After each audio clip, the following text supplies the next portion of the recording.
بسم اللہ الرحمن الرحیم۔ السلام علیکم ورحمۃ اللہ وبرکاتہ۔ دوستو، پیش خدمت ہے دعا کی قبولیت کے لیے ایک لاجواب عمل۔ بہت ساری دعائیں ہوتی ہیں جو ہم مانگتے ہیں اور پھر یہ پتہ چلتا ہے، یہ لوگ کہتے ہوئے ملتے ہیں کہ جی ہماری تو دعا قبول ہی نہیں ہوتی، اللہ ہماری سنتا نہیں ہے۔ اللہ سب کی سنتا ہے، اللہ سب کی سنتا ہے۔ کسی کی بھی کوئی دعا مانگی ہوئی، کسی کی بھی، یاد رکھیے گا اس بات کو، کسی بھی شخص کی کوئی بھی مانگی ہوئی دعا ضائع نہیں ہے، وہ اس کے کام آنی ہے۔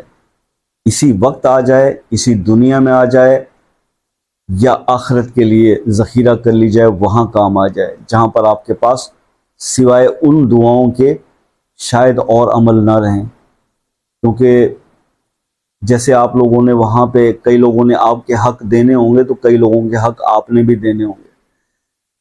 تو معاملہ کچھ ذرا تھوڑا سا نا سنجیدگی سے سوچنے والا ہے کہ ہم وقت کو پاس کر رہے ہیں، حالانکہ وقت ہمیں پاس کر رہا ہے اور گزر رہا ہے، تیزی سے گزر رہا ہے، اور ہمیں اس منزل کی طرف روز بروز لے کر جا رہا ہے جہاں سے پھر مڑ کے نہیں آنا، اور پھر اگلا سفر شروع ہو جانا، پھر ہمارا نیکسٹ سفر شروع ہو جانا۔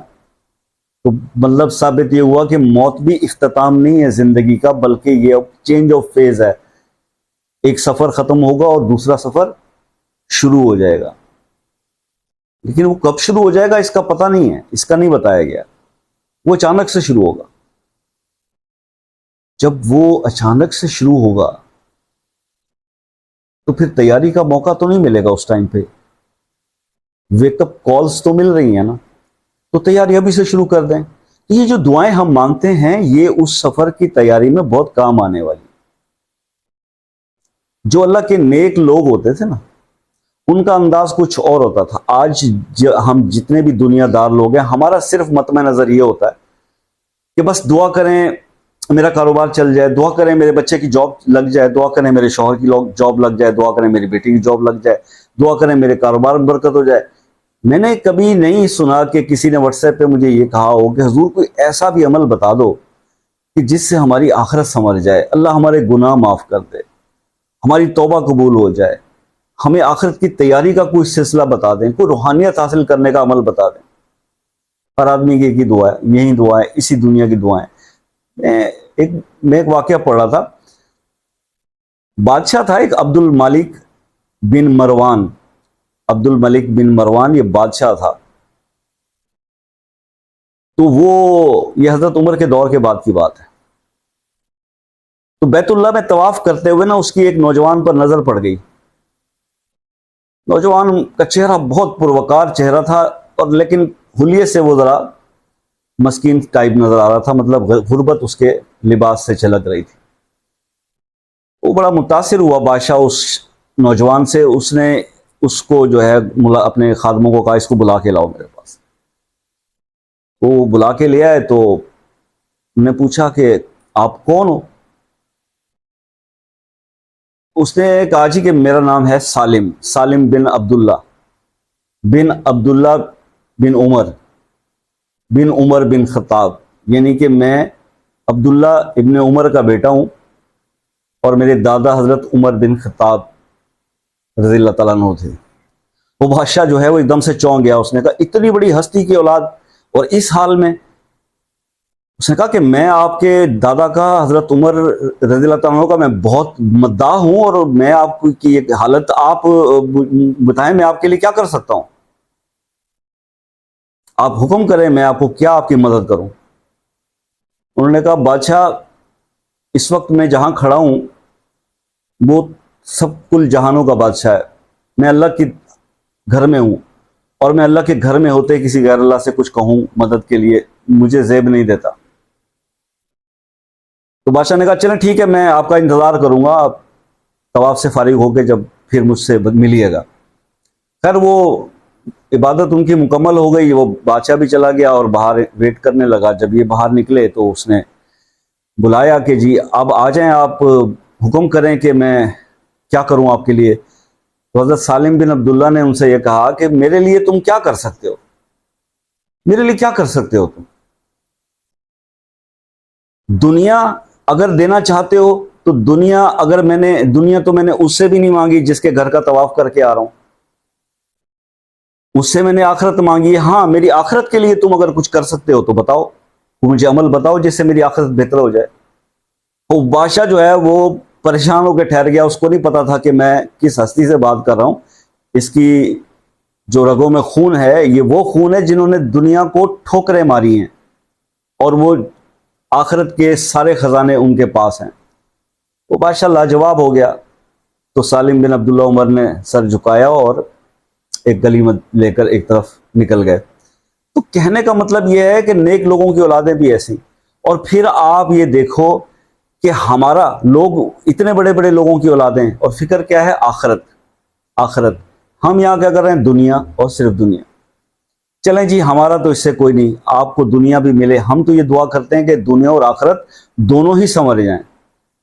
چلیں اب میں آپ کو ایک عمل بتانے لگا ہوں کہ اگر آپ کی دعا قبول نہیں ہوتی، کوئی بھی مسئلہ آپ کو درپیش ہے جس کے لیے آپ فوری چاہتے ہیں کہ میری دعا قبول ہو جائے، تو آپ یہ ایک عمل کر لیجیے۔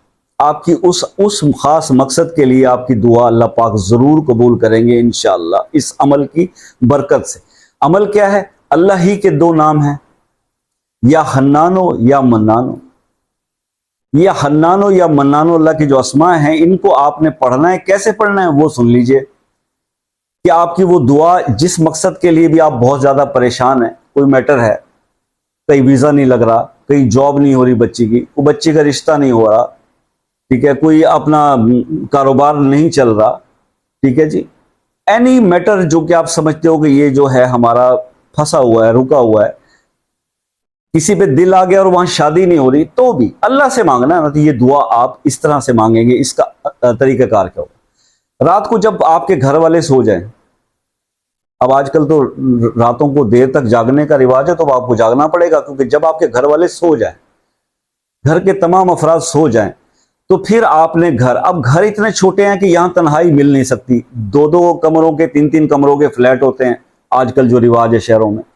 ہمارے دیہاتوں میں تو اب بھی بہرحال بہت تنہائی مل جاتی ہے، کیونکہ گھروں میں صحن بھی ہوتے ہیں، چھت کا بھی انتظام ہوتا ہے۔ آج کل تھوڑا سا لوگ کیونکہ کمروں میں اے سی چلا کے سوتے ہیں، تو باقی جگہیں سنسان ہوتی ہیں۔ بہرحال اس کا طریقہ کار جو بزرگوں نے بتایا وہ یہی ہے کہ اگر گھر میں کوئی چھت وغیرہ پہ سنسان جگہ مل جائے جہاں گھر والے سب سو رہے ہیں، صرف آپ جاگ رہے ہیں، چھت پہ چلے جائیں۔ اگر چھت وت کا کوئی سین نہیں ہے تو آپ گھر سے باہر نکل جائیں، اور گھر سے باہر نکل کے کسی ویران جگہ پہ کھڑے ہو جائیں جہاں ارد گرد اب چاروں طرف کوئی ہو نہ، رات کے کسی بھی پہر میں چلے جائیں۔ وہاں جا کے آپ نے قبلہ کی طرف منہ کرنا ہے، اور کھڑے یعنی آپ نے کھڑے ہوئے حالت میں قبلہ کی طرف منہ کریے۔ وضو کر کے جائیے گا، یہ بھی سمجھانا پڑے گا کیا؟ آپ نے قبلہ کی طرف منہ کرنا ہے، اور منہ قبلہ رخ ہو کر آپ نے ایک بار درود ابراہیمی پڑھ لینا ہے۔ اللہم صلی علی محمد وعلی آل محمد کما صلیت علی ابراہیم وعلی آل ابراہیم انک حمید مجید، اللہم بارک علی محمد وعلی آل محمد کما بارکت علی ابراہیم وعلی آل ابراہیم انک حمید مجید۔ اور یہ درود شریف پڑھنے کے بعد آپ نے 27 بار یہ نام پڑھنے اللہ کے، یا حنانو یا منانو۔ اب یہ پڑھا تو یہ ایک بار کاؤنٹ ہوگا، اسی طرح سے آپ نے 27 ٹائمز انگلیوں پہ گن کے یا حنانو یا منانو، یا حنانو یا منانو، یا حنانو یا منانو، یہ آپ نے 27 دفعہ پڑھنا ہے۔ پڑھنے کے بعد آپ نے اپنے اس مقصد کے لیے جو آپ چاہ رہے ہو کہ یہ میرا فوری ہو جائے، اللہ میری دعا قبول کر لے، اس کے لیے آپ وہیں کھڑے کھڑے دعا کریں گے اپنے اس مقصد کے لیے، اور وہ دعا کرنے کے بعد پھر آپ ایک بار درود ابراہیمی پڑھیں گے، اور چپکے سے اپنے گھر واپس آ جائیں گے، پیچھے آپ نے مڑ کے نہیں دیکھنا۔ یہ عمل آپ شروع کر دیں، 7 دن آپ ایسے کر لیں، 3 دن کے اندر اندر میکسیمم لوگوں کے کام ہو جاتے ہیں۔ میں تو 7 ان لوگوں کے لیے کہہ رہا ہوں جو بہت ہی زیادہ وہ ہو چکے ہیں نا کہ جی بس اب کچھ نہیں ہو سکتا، تو وہ 7 دن کر لیں۔ اس سے زیادہ دن آپ کو نہیں کرنا پڑے گا۔ آپ کا جو بھی مقصد یا مسئلہ پھنسا ہوا، اٹکا ہوا، رکا ہوا ہے، وہ انشاءاللہ اللہ کے حکم سے اس کے لیے آپ کی دعا جو آپ اس طرح مانگو گے یہ آپ کی قبول ہو جائے گی انشاءاللہ۔ تو اللہ تعالیٰ سب کے مسئلے مسائل حل کرے جی، اور نیکی کی ہدایت عطا کرے، آخرت کے لیے تیاری کرنے کا جو ہے وہ ہمیں موقع بھی دے، ہمت بھی دے، شیطان سے لڑنے کی طاقت بھی دے، اور دنیا کی محبت دل سے نکالے اور آخرت کی فکر ہمارے دل میں ڈالے۔ یہی ہماری اصل کامیابی ہے۔ دعاؤں کی درخواست رہے گی، زندگی رہی تو پھر ملیں گے نیکسٹ ویڈیو میں، تب تک کے لیے اجازت دیجیے۔